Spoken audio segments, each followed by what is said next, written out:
ترانم ہو تو یہ مٹی بڑی زرخیز ہے ساکی. سرگودا کے سرکاری اسکول کی بچی حساب کتاب میں اتنی پکی کہ 17 ممالک کو پچھاڑ دیا.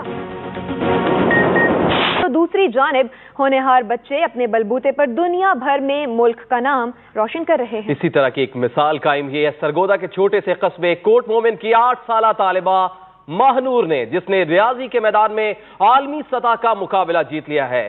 چھوٹی چھوٹی گلیوں میں پلنے بڑھنے والی اس طالبہ کی کہانی ہمیں سنا رہے ہیں سرگودا سے نفاست حسنین.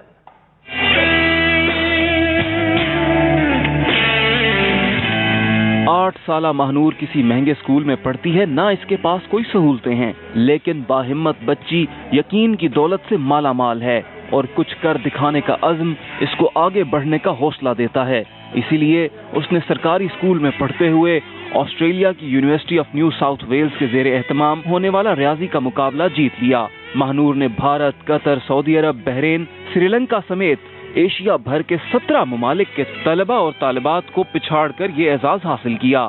مجھے میتھ اور سائنس فیوریٹ ہے، اس لیے میں سائنٹسٹ بن چاہتی ہوں. میں سائنٹسٹ بن کے اپنے ملک کا نام روشن کروں گی اور اس کی حفاظت کروں گی. ماہنور کو University of New South Wales کی جانب سے گولڈ میڈل اور اسناد سے نوازا گیا. ماہنور کے والد محدود وسائل کے باوجود اپنی تینوں بیٹیوں کو اعلیٰ تعلیم دلوانے کے خواہش مند ہیں. کچھ والدین بیٹیوں کو جو تعلیم دینے کے حق میں نہیں ہوتے ہیں، لیکن میرا ارادہ یہی ہے کہ میں اپنی بچیوں کو جہاں تک یہ پڑھنا چاہیں وہاں پڑھاؤں. اپنے شہر اور اسکول کا نام دنیا بھر میں روشن کرنے پر ماہنور کے اساتذہ کے سر بھی فخر سے بلند ہو گئے ہیں. اسپیشلی گورنمنٹ میں لوگ سمجھتے ہیں گورنمنٹ اسکولس میں پڑھائی نہیں ہے، گورنمنٹ اسکول میں پڑھائی بہت ہے، لیکن یہاں پہ سہولیات کی کمی ہے. لڑکیوں کا تعلیمی میدان میں آگے آنا اس امر کی نشانی ہے کہ وہ وقت دور نہیں جب ہر شعبے میں خواتین مردوں کے برابر کام کر رہی ہوں گی. ماہنور کی اچیومنٹس نے یہ ثابت کر دیا کہ ٹیلنٹ صرف بڑے شہروں کی میراث نہیں، بلکہ چھوٹے شہروں اور سرکاری اسکولز کے بچے بھی ذہانت میں کسی سے کم نہیں. ضرورت صرف اس ٹیلنٹ کو پالش کرنے کی ہے. فاسط حسنین، ایکسپریس نیوز، سرگودا. چھوٹی چھوٹی گلیوں میں پلنے بڑھنے والی اس طالبہ کی کہانی نفاست حسنین سے آپ نے تو جان لی. اب ان سے خود بھی بات کر لیتے ہیں. ماہنور ہی ہمارے ساتھ موجود ہے. ماہنور بیٹا، سب سے پہلے تو آپ کو بہت بہت مبارک ہو کہ آپ نے گولڈ میڈل جیتا ہے. خیر مبارک. اچھا ماہنور بیٹا، سب سے پہلے تو یہ بتائیں کہ آپ کو سلیکٹ کیسے کیا گیا اس مقابلے کے لیے؟ میں پہلے فرسٹ ٹائم گورنمنٹ اسکول میں پڑھتی تھی اور سیکنڈ ٹائم میں اپنی اکیڈمی پڑھتی تھی، جہاں سے میرے سر نے میرا داخلہ بھیج دیا تھا. تو پھر وہاں سے ایک ٹیم آئی تھی اور ارد گرد کے تمام اسکول میں سے بچے آئے تھے جن کی تعداد بہت ساری تھی، اور ہم نے پھر پیپر دیا تھا. کوئی بھی کلاس، کسی بھی کلاسز کے بچے پیپر دے رہے تھے اور سب پورے پیپر بہت مشکل تھے اور آؤٹ آف کورس آتے تھے. ماہنور، آپ کون سی کلاس میں ہیں؟ کیا میٹرک کے طلبہ و طالبات نے بھی یہ پیپر دیا تھا؟ جی، میٹرک تک ہوتے ہیں، ان میں سے کوئی بھی کلاسز دے سکتی ہے، اور اب میں 5 کلاس میں، میں نے 4 کلاس میں پیپر دیا تھا.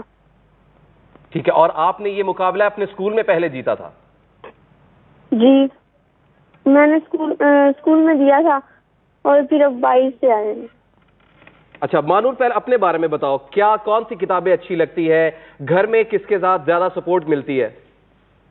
مجھے میتھ اور سائنس میری فیوریٹ ہے، اور گھر میں ویسے میرے پیرنٹس مجھے زیادہ سپورٹ دیتے ہیں، پر مجھے گھر میں جو میری بڑی بہن ہے وہ مجھے زیادہ سپورٹ دیتی ہے. جو مجھے نہیں آتا وہ مجھے بتاتی ہے، اور آج تک جب میں پڑھتی ہوں وہ میرے پاس ہی رہتی ہیں. اچھا ماہنور، یہ بتائیں کہ آپ نے ریاضی کا عالمی مقابلہ جیتا ہے، تو کیا مقابلے میں شرکت کرتے وقت ڈر لگ رہا تھا آپ کو، یا آپ پورا اعتماد تھی؟ جی، ہمیں سر نے پہلے بتایا تھا، ہمیں کوئی ڈر نہیں لگا، ہمیں پورا اعتماد کے ساتھ کیا تھا. ٹھیک ہے. اچھا یہ بتائیں کہ آپ کی کتنی فرینڈز ہیں، اور گھر کے بارے میں بتائے گا کہ امی کی چہیتی ہیں یا ابو کی؟ میری کچھ فرینڈ تھی وہاں پہ، جو باقی تھی ہماری کلاس سے زیادہ ساری تھی، میری کچھ فرینڈ تھی، اور میں نے خود دیا تھا. وہاں پہ کچھ بچے تھے جنہوں نے نہیں دینا تھا، کچھ کا نام سلیکٹ کیا تھا اور ان میں صحیح دیے تھے. میرا سر نے سلیکٹ کیا تھا نام، تو پھر میں نے بھی دیا تھا. جی بہت شکریہ ماہنور، آپ اسی طرح سے محنت کرتی رہیے اور اپنے ملک کا نام روشن کیجیے. بلیٹن میں خبروں کا سلسلہ جاری.